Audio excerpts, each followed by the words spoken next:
तो भारत ने अब बांग्लादेश के पांव में बेड़ियां पहनाना शुरू कर दिया है, क्योंकि बांग्लादेश के बदलते तेवर का इलाज करने के लिए यही सबसे आसान रास्ता है। दरअसल अभी तक यही कहा जा रहा था कि बांग्लादेश के बदलते तेवर का जवाब देने के लिए भारत से बांग्लादेश में भेजे जा रहे सभी जरूरी सामानों के एक्सपोर्ट को बंद कर देना चाहिए। हालांकि थोड़े बहुत सामानों का एक्सपोर्ट रोक भी दिया गया था, लेकिन इसका बांग्लादेश पर उस तरीके से प्रभाव नहीं देखने को मिला जिस तरीके से मिलना चाहिए। लेकिन अब जो कदम इंडियन एक्सपोर्टर की तरफ से उठाया गया है, इससे बांग्लादेश कहीं का नहीं रहने वाला है, क्योंकि हाल ही में खबर निकलकर आ रही है कि जो इंडियन एक्सपोर्टर है, इन्होंने खुद बांग्लादेश में भेजे जा रहे अधिकतर जरूरी सामानों की शिपमेंट को एक बार के लिए रोक दिया है। और इंडियन एक्सपोर्टर का कहना है कि बांग्लादेश को शिपमेंट भेजने से कोई फायदा नहीं है, क्योंकि यह लोग भेजे गए शिपमेंट की पेमेंट कर पाएंगे या नहीं, इसकी कोई गारंटी नहीं मिल रही है। और साथ ही बांग्लादेश के हालात इतने ज्यादा गंभीर हो चुके हैं कि वहां की जो बैंक्स है, उनकी भी सिचुएशंस पूरी तरीके से गिर चुकी है।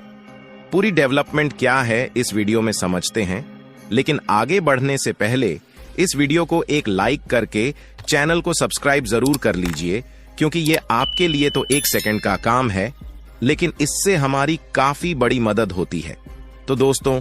हाल ही में भारत और बांग्लादेश के बीच कुछ ऐसी परिस्थितियां बिगड़ी हैं जिससे हमारा बांग्लादेश में जो एक्सपोर्ट है वह काफी ज्यादा डाउन हो गया है। वैसे तो दोनों देशों के बीच परिस्थितियां बिगड़ने के कारण भारत से बांग्लादेश में भेजे जाने वाले सामानों में काफी ज्यादा कमी आई है, फिर भी इसका मेन रीजन ढंग से मालूम नहीं चला था। लेकिन हाल ही में federation of Indian export organisations की तरफ से यह बात सामने आ रही है कि इसका असली रीजन कोई और नहीं, बल्कि बांग्लादेश की तरफ से समय से पेमेंट का ना मिलना है। वैसे तो बांग्लादेश की तरफ से कुछ महीनों तक पेमेंट ना भी मिलता, तब भी भारत के द्वारा बांग्लादेश का एक्सपोर्ट बंद ना किया जाता। लेकिन जिस तरीके से इन्होंने भारत के खिलाफ अपना इरादा बदल लिया है, ऐसे में भारत भी बांग्लादेश पर एहसान नहीं करना चाहता।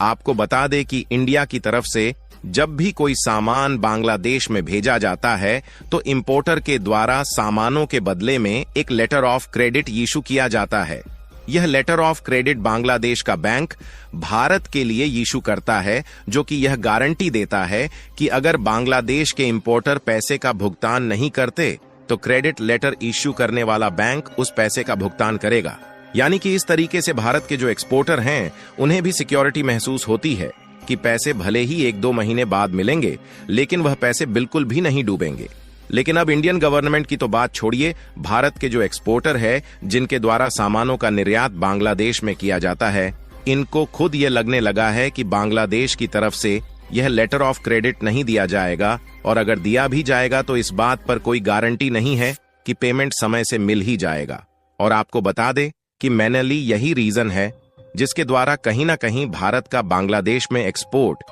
तेजी के साथ घटता जा रहा है। इसके अलावा बांग्लादेश में भारत से होने वाले एक्सपोर्ट को रोकने का दूसरा सबसे बड़ा कारण यह है कि हाल ही में आरबीआई इन सब को लेकर काफी ज्यादा सख्त हो गया है। क्योंकि मान लीजिए इंडिया के एक्सपोर्टर की तरफ से कोई सामान बांग्लादेश में भेजा जाता है और उसका पेमेंट बांग्लादेश की तरफ से नहीं मिलता,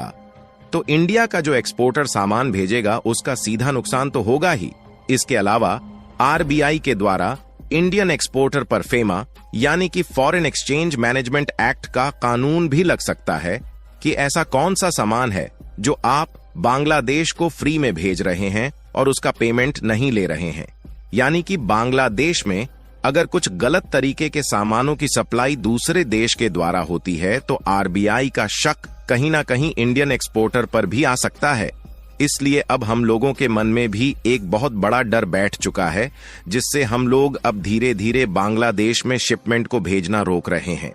लेकिन अब सवाल खड़ा होता है कि अचानक से इस तरीके की परिस्थितियां देखने को क्यों मिल रही हैं कि इंडियन एक्सपोर्टर पर पेमेंट ना मिलने का खतरा मंडरा रहा है। तो इसके लिए पहली बात तो यह है कि पॉलिटिकल क्राइसिस पिछले कुछ महीनों से ही बांग्लादेश की अर्थव्यवस्था को बर्बाद कर चुका है, जिससे बड़े लेवल पर इकोनॉमिक क्राइसिस भी बांग्लादेश में देखने को मिल रहा है। और आप इस खबर को देखिए जो कि पिछले हफ्तों की है, और इसमें